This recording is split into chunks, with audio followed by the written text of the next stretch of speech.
In the wake of two deadly mass shootings in the U.S. at a school in Tennessee and a bank in Kentucky, Republican presidential hopefuls are vowing to give gun owners more rights.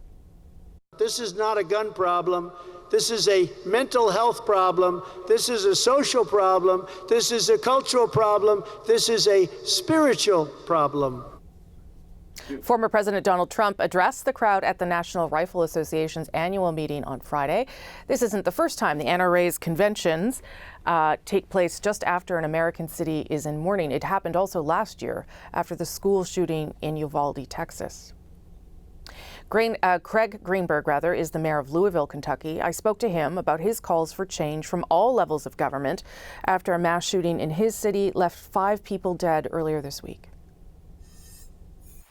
Mayor Greenberg, thank you for making the time. Appreciate it. Hello. So my condolences, obviously, to you and your city. It's been a number of days now since that mass shooting left 5 people dead at the bank. How is the city and the community coping, would you say? It has been a very difficult week for our city. It's certainly been heartbreaking. People have lost, including me. I lost a very close friend. Others have lost loved ones, neighbors. Everyone is suffering in pain. But we're also thankful for the amazing first responders that came to the rescue within minutes and definitely saved lives, to the EMS, emergency responders, to the doctors and nurses at the hospital. They have saved lives. Mm-hmm. And so our city, while heartbroken, is coming together. And the unified strength and love and support that I've seen this week is unlike any other week in Louisville. And I'm hopeful that from this strength and support, action will be seen in the coming weeks, months, and years ahead. So let's talk about action and what you would like to see, because obviously that conversation happens everywhere in the U.S. after a mass shooting, including after that shooting in Nashville last month. What are you hoping to see? What in your mind is the solution to this where you are? Well, unfortunately, in our city of Louisville, Kentucky, we are extremely limited on what we can do because there are state laws that prohibit us as a city from taking action to do things that we think will reduce the amount of gun violence in our city. There are state laws that make it difficult as well. And then, of course, there are federal laws. Mm-hmm. So this week, I called on our friends in the state legislature to give us in Louisville the local autonomy so that we can uniquely address this gun violence epidemic, whether it's mass shootings like we had on Monday, or we also had an individual murder with a gun on that same day in our city. So regardless of the type of gun violence, we want more autonomy to be able to take action. And what would you do? What would you do with that autonomy, Mayor? Sorry to interrupt. We would do things like, for example, require if there are mental health concerns about some individuals, emergency protection orders, so that people who have concerns about others could make a call and that we could then investigate whether that individual still should be in possession of a gun. Mm-hmm. We would like the ability so that there's just a lot of things that we can do at a local level that right now are prohibited. Let me give you an example. Sure. Under Kentucky state law right now, that assault rifle that was used to murder 5 people and shoot at 2 police officers who were coming to the rescue will one day under Kentucky state law be back on the street. Because under state law, we're required to turn all guns confiscated over to the state, who is then required to auction them off. That is insane. That's dangerous. That's absurd.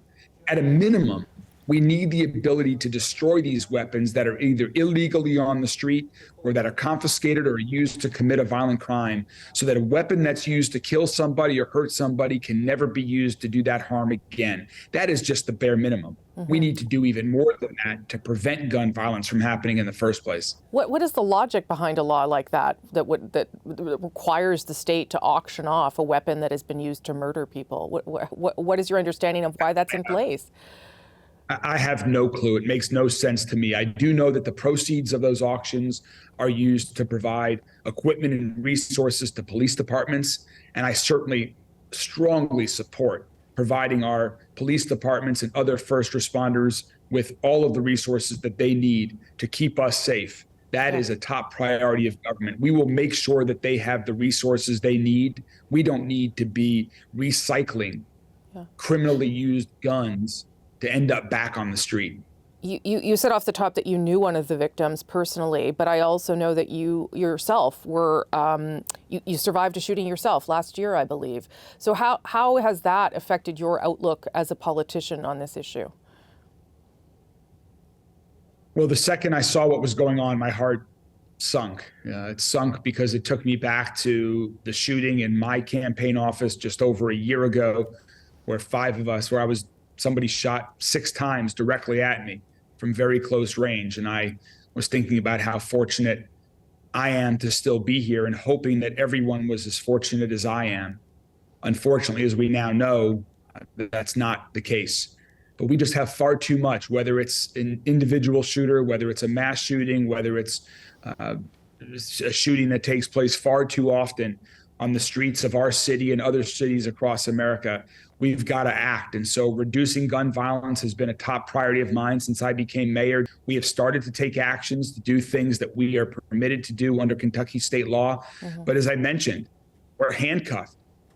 So we need the help of our friends in our state capitol. We need our United States Congress, the House of Representatives and Senate to take action, to give us more tools so that we can keep people safe and prevent these tragedies. Thoughts and prayers are not enough. We have all had it. This has to end. Mayor, I'm just going to end on this. The NRA's annual meeting is taking place this weekend in Indianapolis. There are a bunch of Republican candidates who will be there, including the former President Trump, and they're going to show their support for gun rights. And we have seen this kind of pattern before when the timing of the convention happens to be after a mass shooting. And I wonder, what message do you think this sends? And what do you say to people who do want to own guns legally and feel that's important versus what you're talking about, the danger of guns being in the wrong hands? Well, I understand and respect people's rights to own guns. That's not what we're talking about here.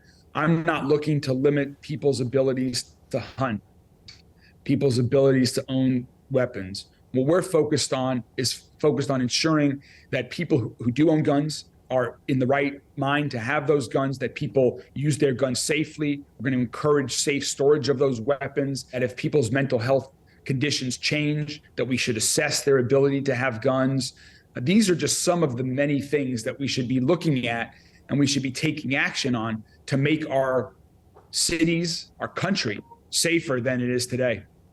Mayor Greenberg, thank you again for making the time on what has been a difficult week for your city. Appreciate it. Thank you very much.